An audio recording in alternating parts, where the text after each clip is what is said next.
Good morning, students. Now we are starting with the part 2 of climatic controls.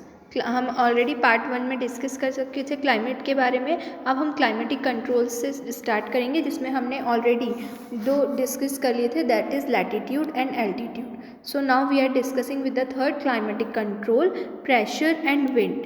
सो अब हम पढ़ेंगे pressure and wind क्या से होता है. सिस्टम में of any area depend upon latitude and altitude of the place. अभी तक हमने देखा कि वो कैसे किसी भी जगह का लैटिट्यूड और एल्टीट्यूड से डिफरेंस आता है. Thus it influences the temperature and rainfall pattern.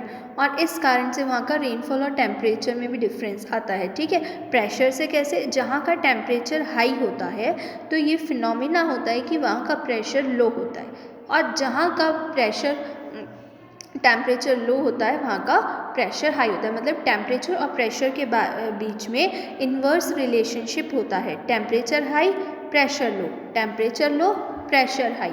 और विंड्स हमेशा कहाँ से मूव करती हैं, high pressure to low pressure. इसलिए जहाँ पे हाई प्रेशर होता है वहाँ से विंड्स लो प्रेशर की तरफ मूव करती हैं. लाइक अगर जो लैंड है उसका टेम्परेचर हाई है तो उसका प्रेशर कैसा होगा, लो. और अगर उसके सराउंडेड कोई वाटर बॉडी है लाइक सी है तो उसका टेम्परेचर बिलो लो है तो प्रेशर हाई. तो लैंड पे कैसा प्रेशर है, लो, और वाटर बॉडी पे हाई. तो विंड्स कहाँ से मूव करेंगी, high pressure to low pressure, मतलब सी टू लैंड. नाउ तो इसलिए प्रेशर और विंड्स का फिनोमिना हम एक साथ रीड कर रहे हैं. ठीक है, क्यों, क्योंकि जहाँ ज़्यादा प्रेशर है और जहाँ कम है विंड्स हमेशा हाई प्रेशर से लो प्रेशर की तरफ चलेंगी. और इसी की वजह से रेनफॉल होती है. ठीक है, क्योंकि अगर जो विंड है वो वाटर बॉडी पे से जा रही है तो वो वाटर लेडन विंड्स होंगी, उसमें वाटर वेपर ज़्यादा होंगे, और वो जब लैंड पे जाएगी तो क्या करेगी, रेनफॉल देगी. ठीक है, और अगर विंड्स लैंड से सी की तरफ आ रही हैं तो वो सी के लैंड से कैसी विंड्स आएंगी, ड्राई, क्योंकि लैंड से वहाँ को लैंड है, वहाँ कोई पानी नहीं, और होगा भी तो सी के कंपैरिजन में कम है. तो इसलिए वो जब लैंड से सी की तरफ आएगी विंड तो जब कैसी होंगी, बिल्कुल ड्राई. हमने क्या देखा, हमने देखा कि प्रेशर और विंड कैसे इंटरकनेक्टेड है. टेम्परेचर हाई होता है, प्रेशर लो होता है, टेम्परेचर लो होता है, प्रेशर हाई होता है, और विंड्स हमेशा high pressure to low pressure चलती हैं. ठीक है, फिर हमने इसमें सेकंड फिनोमेना देखा कि अगर विंड्स लैंड से सी की तरफ जाएंगी तो वो क्या करेगी, उसको ड्राई विंड होंगी, रेनफॉल नहीं देगी. और अगर विंड सी से लैंड की तरफ जाएगी तो वहाँ पे रेनफॉल होगी, क्योंकि सी से वहाँ की तरफ से जो विंड जाएंगी वो कैसी होंगी, water laden winds. The hills therefore thus the influence the temperature and rainfall pattern. तो इसलिए हमने देखा कि रेनफॉल और टेम्परेचर इन्फ्लुएंस होता है प्रेशर और विंड से. ठीक है, as the distance from the sea increases, जैसे जैसे सी से डिस्टेंस इंक्रीज होता है लैंड का, बढ़ता जाता है, इट्स मॉडरेटिंग इन्फ्लुएंस डिक्रीजिंग, वैसे वैसे ही सी का जो मतलब कूलनेस का इफेक्ट होता है वो भी कम होता जाता है. जैसे सी के जो पास में होगा वहाँ ज़्यादा कूल होगा और जो उससे दूर होगा वो कम. This condition is known as continentality. इस कंडीशन को हम क्या बोलते हैं, continentality. Very hot during summers and very cold during winters. और ऐसे सीजन में क्या होता है, समर्स बहुत हॉट होते हैं और कोल्ड बहुत, विंटर्स बहुत कोल्ड होते हैं. Ocean currents along with the on शोर winds affect the climate of coastal areas. जब विंड्स चलते हैं तो वाटर्स में कुछ वेव्स बनती हैं. ठीक है, वो एक जगह से, एक प्लेस से दूसरी जगह, दूसरी प्लेस पे जाती हैं, उसको बोलते हैं हम ओशियन करंट्स. फॉर एग्जाम्पल, जैसे कि हम देख सकते हैं, any coastal area will warm और कोल्ड करंट. किसी भी कोस्टल एरिया में वार्म और कोल्ड करंट आ सकता है. ठीक है, जहाँ वार्मर एरिया में है, जैसे इक्वेटर के पास है तो वहाँ वार्म करंट होगा, जो नॉर्थ पोल या साउथ पोल के पास है वहाँ cold current. For example, any coastal area with warm cold current flowing past it will be warmed और cooled if the winds are offshore. अगर विंड्स, अगर कोई वार्म करंट कोल्ड करंट के region में आता है तो वो वहाँ क्या करेगा, वार्म कर देगा एरिया को, और कोई कोल्ड करंट वार्म करंट के रीजन में आएगा तो वो वहाँ पे मतलब करंट कैसा है उसका टेम्परेचर भी इन्फ्लुएंस करता है। अगर वार्म करंट होगा तो वहाँ का टेम्परेचर वार्म करेगा, अगर कोल्ड करंट होगा तो वो वहाँ का टेम्परेचर कूल करेगा। फाइनली रिलीफ, अब हम क्या देखेंगे, एक लास्ट फैक्टर क्या है, रिलीफ। रिलीफ यानी हमने सेकंड चैप्टर में डिस्कस किया था फिजिकल फीचर्स, ठीक है, कोई जगह के रिलीफ फीचर्स यानी फिजिकल फीचर्स कैसे हैं, ठीक है, वहाँ के लैंडफॉर्म कैसे हैं। To plays a major role determining the climate of a place, high mountains act as barrier for cold और hot winds, there may also cause precipitation if they are high enough and lie in the path of rain bearing winds. The leeward side of mountains remain relatively dry। और हम क्या देखेंगे कि किसी जगह के relief features भी उस जगह के क्लाइमेट को इफ़ेक्ट करते हैं, जैसे कि लाइक हम देख सकते हैं जो माउंटेन्स होते हैं वो कैसे एक्ट एज अ बैरियर होते हैं, मतलब कि वो रोकने का काम करते हैं, चाहे वो कहीं से कोल्ड विंड आ रही हो या कहीं से हॉट विंड। लाइक हम देख सकते हैं नॉर्थ की तरफ से इंडिया में कोल्ड विंड क्यों नहीं आ पाती, क्योंकि नॉर्थ में हिमालयाज हैं, ठीक है ना। क्यों राजस्थान जो वेस्ट है वहाँ ज़्यादा डेजर्ट है, वहाँ ज़्यादा ड्राई क्लाइमेट है, क्यों, क्योंकि अरावलीज की वजह से वेस्टर्न राजस्थान में रेनफॉल नहीं हो पाता और वहाँ तक जो वेट विंड्स हैं वो पहुँच नहीं पाती। नाउ अब हम देखेंगे फैक्टर्स अफेक्टिंग, हमने अभी क्लाइमेटिक फैक्टर देखे कि कौन कौन से फैक्टर कंट्रोल कर सकते हैं, ठीक है। अब हम देखेंगे ये फैक्टर्स किस तरीके से इफेक्ट करते हैं। नाउ लैटिट्यूड, लैटिट्यूड क्या होती है, जो कि हॉरिजॉन्टल लाइंस होती हैं, imaginary lines, equator, Tropic of Cancer, Tropic of Capricorn, Arctic Circle and Antarctic Circle. The Tropic of Cancer passes through the middle of the country from Run of Kutch in the west to Mizoram in the east। जो Tropic of cancer है वो India के mid में से पास करता है, कहाँ से लेके, रन ऑफ कच्छ से लेके मिजोरम तक। Almost half of the country lying south of the Tropic of Cancer belongs to the tropical area। जो हाफ ऑफ द कंट्री है, मतलब इंडिया का साउथ है, ट्रॉपिक ऑफ कैंसर से नीचे, वो कौन सा एरिया है, ट्रॉपिकल एरिया है। At all the remaining area north of the Tropic of Cancer lies in subtropic, और जो ट्रॉपिक ऑफ कैंसर के नॉर्थ में है उसको हम क्या बोलते हैं, subtropical. Therefore, India's climate has characteristics of tropical as well as subtropical। इसलिए इंडिया के क्लाइमेट में हमें कौन से कैरेक्टरिस्टिक्स मिलते हैं, ट्रॉपिकल और सब ट्रॉपिकल क्लाइमेट के। नाउ सेकेंड फैक्टर है altitude.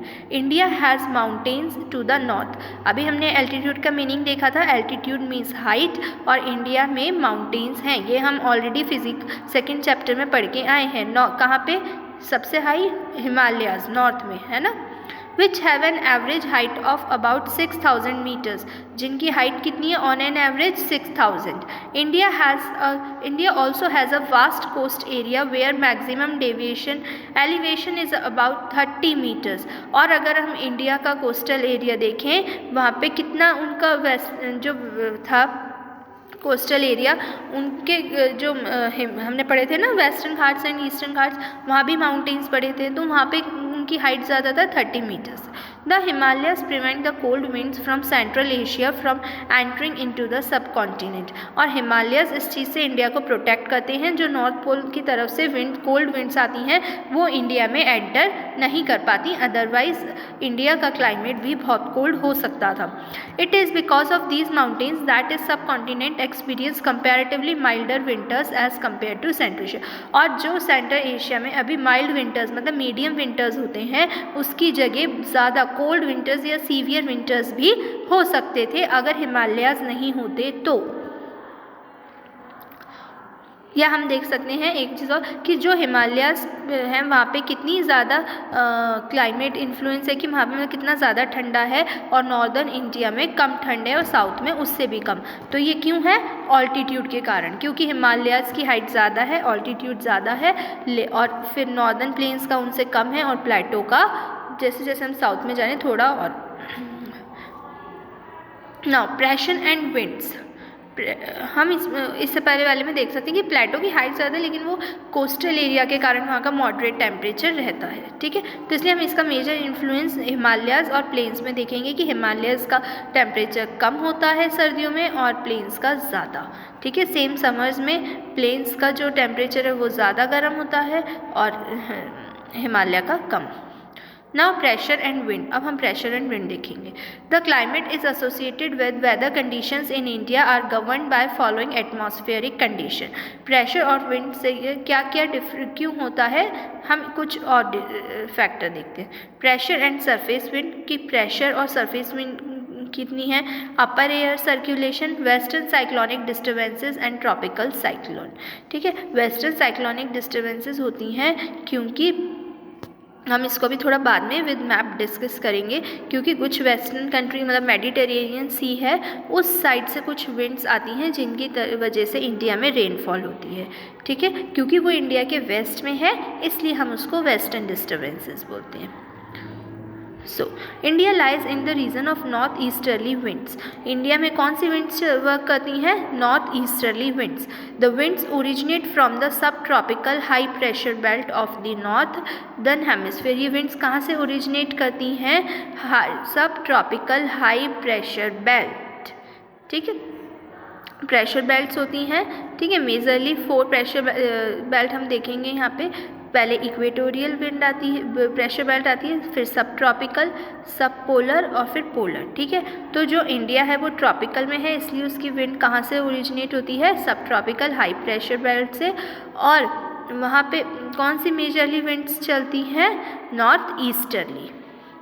They blow southwards get deflected to the right to the Coriolis. और ये विंड्स ईस्टर्न साइड ही क्यों चलती है, इधर राइट साइड क्यों डिफ्लेक्ट होती है, क्योंकि ऐसा बोला गया है कि नॉर्दर्न हेमिस्फीयर की जितनी भी विंड्स हैं वो राइट साइड डिफ्लेक्ट होगी। ऐसा क्यों, क्योंकि जो कोरियोलिस फोर्स की वजह से, ठीक है। कोरियोलिस फोर्स क्या होता है, जब अर्थ का रोटेशन होता है तो उसकी वजह से, अर्थ का रोटेशन किस वजह से किस साइड हो रहा है, वेस्ट टू ईस्ट, और वो विंड्स जो चलती हैं वो उसकी अपोजिट साइड में डिफ्लेक्ट हो जाती हैं, मतलब उल्टी साइड जाती हैं।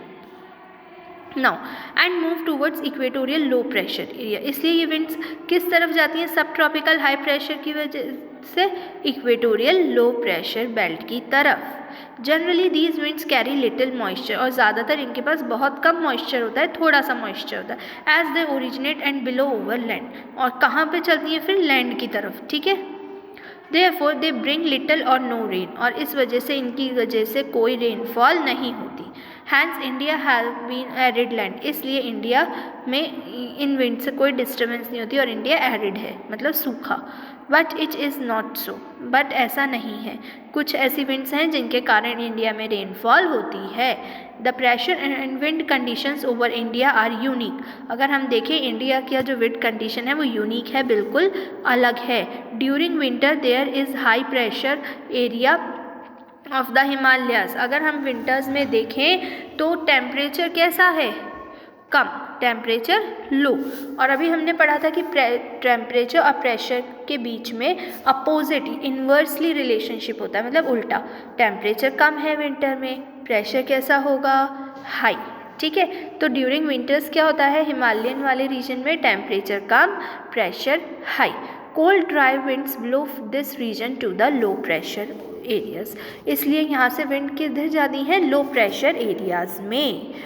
In summers low pressure area develops over interior. Summers में उल्टा होता है, टेम्परेचर हाई हो जाता है लैंड का और प्रेशर लो हो जाता है। इस हाई प्रेशर कहाँ पे होगा ऐसे टाइम पे, सी में। इंडिया के पास वाटर बॉडी है ना, Arabian sea and bay of Bengal, तो वहाँ पे हाई प्रेशर होगा। विंड कहाँ से चलेंगी अब, सी टू लैंड। अब वो सी टू लैंड जो विंड आ रही है उनके पास मॉइस्चर होगा, क्योंकि वो सी से आ रही है, पानी होगा तो वो रेनफॉल देंगी। This cause complete reversal of direction of winds. इस तरीके से पूरा इंडिया का मानसून वर्क करता है, ठीक है। Air moves from high pressure area over the southern Indian ocean in the south easterly direction. अगर हम देखें तो same air pressure from the high pressure, air moves from high pressure, अभी हमने इसका से high pressure to low pressure होता है, over the southern Indian ocean to high pressure to low pressure winds आती हैं, ठीक है। Now crosses the equator and turns right towards the low pressure, और फिर वो क्या करती हैं, इक्वेटर की तरफ जाती हैं और लो प्रेशर की तरफ टर्न हो जाती हैं ओवर द इंडियन सबकॉन्टिनेंट। मतलब जो इक्वेटर की तरफ से विंड्स आती हैं, ठीक है, वाटर से आती हैं, इसलिए मॉइस्चर लेडन, मतलब उनके पास पानी होता है, और जब तक इंडिया में आती हैं, और इंडिया में कैसा होता है, लो प्रेशर होता है, इसलिए वो हाई प्रेशर विंड्स होती हैं, और कहाँ घुस जाती हैं, इंडिया में एंटर कर जाती हैं। This winds blow over the warm area, और कहाँ ब्लो करती हैं, कहाँ चलती हैं, वार्म एरिया में। Gather moisture and bring wide spread rainfall, और फिर उस एरिया को रेनफॉल देती हैं। The upper air circulation in this region is dominated by westerly flow, इसलिए इस रीजन को अपर एरिया सर्कुलेशन किस कारण से होता है, जेट स्ट्रीम के, जो ऊपर विंड्स चलती है ना ट्रोपोस्फियर में, एटमॉस्फेयर का ही पार्ट है ट्रोपोस्फियर भी, एटमॉस्फेयर के 5 सेक्शंस होते हैं, ट्रोपोस्फियर, मेसोस्फियर, आइनोस्फियर, एक्सोस्फियर, ठीक है।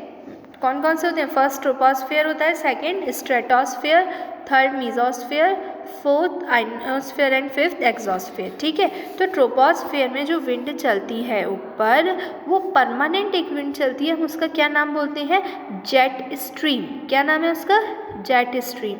These jet streams are located approximately over 27 degree to 30 degree north, और लैटिट्यूड, ये कहाँ, कौन से लैटिट्यूड के ऊपर चलती है ज़्यादातर, 27 डिग्री टू 30 डिग्री, यानी कि ट्रॉपिक ऑफ कैंसर से लेके टेम्परेट जोन के बीच में, ठीक है, ट्रॉपिक ऑफ कैंसर से लेके आर्टिक सर्किल, और ट्रॉपिक ऑफ कैप्रिकॉर्न से लेके एंटार्क्टिक सर्किल के बीच में हमें इसका इन्फ्लुएंस मिलता है, ठीक है, दोनों एरिया में मिलेगा। Therefore they are known as sub tropical westerly jet wind, इसलिए हम इन्हें क्या बोलते हैं, सब ट्रॉपिकल, क्यों, क्योंकि ट्रॉपिक्स के बीच में चल रही हैं, तो इसलिए सब ट्रॉपिकल वेस्टर्ली से। Over India these jet stream blow south of the, अगर इंडिया में देखें तो हम ये हिमालयस के साउथ में वर्क करती हैं, ठीक है, all through the year accept in summer, summers के सिवा ये विंटर्स में वर्क करती हैं, और इसलिए यहाँ उस विंटर टेम्परेचर को इफेक्ट करती हैं। The western cyclonic disturbance experienced in the north and north western part of the country, और इंडिया में हम विंटर्स में ही, इंडिया का जो नॉर्दर्न पार्ट है, मतलब ट्रॉपिक ऑफ कैंसर के ऊपर वाला पार्ट है, उसमें हम क्या देखते हैं, रेनफॉल देखते हैं विंटर्स में, जिसे हम हिमावट भी बोलते हैं लोकल लैंग्वेज में। क्यों होती है वो, वेस्टर्न डिस्टर्बेंसेस की वजह से। इन समर द सब tropical westerly jet stream moves north to the Himalayas, और समर्स में ये विंड कहाँ मूव करती हैं, जेट स्ट्रीम्स मूव्स नॉर्थ में, हिमालय के नॉर्थ में, मतलब चाइना वाले साइड, इंडिया हिमालय क्रॉस कर देती हैं। With the apparent movement of the sun, क्यों अपीयर हो जाती हैं, सन के कारण, ठीक है, ब्राइटनेस ज़्यादा होती है तो ये ड्राई हो जाती हैं सन के कारण, इनके पास मॉइस्चर नहीं रहता, और फिर ये इंडिया से डिसअपीयर हो जाती है। As easterly jet stream called the सब ट्रॉपिकल ईस्टर्ली, और जब इनका क्या नाम कहलाता है, sub tropical easterly jet stream, blows over peninsula India, और ये जब कहाँ चलती हैं, पेनिनसुलर इंडिया पे, approximately over 14 degree north during the summer months, और कब, 14 डिग्री नॉर्थ वाले एरिया में, यानी कि ट्रॉपिक ऑफ कैंसर के नीचे, इक्वेटोरियल वाले। हम इसमें लिटिल बिट ये डिस्कस करेंगे, जेट स्ट्रीम क्या होती है। जेट स्ट्रीम विंड होती हैं जो कि ट्रोपोस्फियर में चलती हैं विद द हाई स्पीड, ठीक है। Now, western cyclonic disturbances. The western cyclonic disturbances are weather phenomena of the winter month brought in by the western flow from the Mediterranean Sea. ये मैंने आपको पहले भी बताया था, क्यों होती है western disturbances, Mediterranean Sea की वजह से। They usually influence the weather of the north and northwestern regions of India. Tropical cyclones occur during the monsoon. और ये कब आते हैं, ट्रॉपिकल साइक्लोन ज़्यादातर मानसून के टाइम पे आते हैं या फिर विंटर में आते हैं, ठीक है, और रेनफॉल देते हैं नॉर्दर्न इंडिया को, मतलब इंडिया का जो सेंट्रल और नॉर्थर्न पार्ट है वहाँ पे। इन अक्टूबर नवंबर आर ईस्टर्ली फ्लो, और इनका फ्लो अक्टूबर नवंबर की टाइम पे ईस्ट में हो जाता है, पहले वेस्ट में होता है और फिर ईस्ट की तरफ हो जाता है, और ईस्ट में ही इंडिया आता है, ठीक है, मेडिटेरियन सी के ईस्ट में इंडिया है। अभी हम इस मैप में देखेंगे जब डिस्कस, देखिए मेडिटेरियन सी कहाँ पे है, बिल्कुल यहाँ पे, जहाँ हमारा तिब्बतन प्लेटो लिखा है इसके ईस्ट में देखिए जहाँ 2 लाइन जा रही हैं, इधर हमें मेडिटेरियन सी मिलेगा ऊपर की तरफ, हम कह सकते हैं अफ्रीका से ऊपर की तरफ। अगर हम देखें साइड में थोड़ा सा अफ्रीका, इससे ऊपर की तरफ हमें मिलेगा ये मेडिटेरियन सी है और ये इंडिया के ईस्ट में है। ठीक है, यहाँ पे कुछ डिस्टर्बेंसेस होती हैं, उसके कारण यहाँ की जो साइक्लोनिक विंड्स होती हैं वो चलते चलते इंडिया तक आ जाती हैं और इसको moisture they. Number of separate, क्योंकि यहाँ पे उस समय लो प्रेशर होता है और वहाँ हाई प्रेशर। ठीक है, इसलिए विंड्स इंडिया आती हैं। वो जा तो वेस्ट में सकती हैं, नॉर्थ अमेरिका साउथ अमेरिका की साइड, पर वो इंडिया में क्यों आती हैं? क्योंकि उस जब मेडिटेरियन सी पे हाई प्रेशर होता है, इंडिया पे लो प्रेशर होता है। अब हम इंडियन मॉनसून डिस्कस करेंगे। ओके, हम नेक्स्ट वीडियो में इंडियन मॉनसून को डिस्कस करेंगे। Till that you study it. Thank you.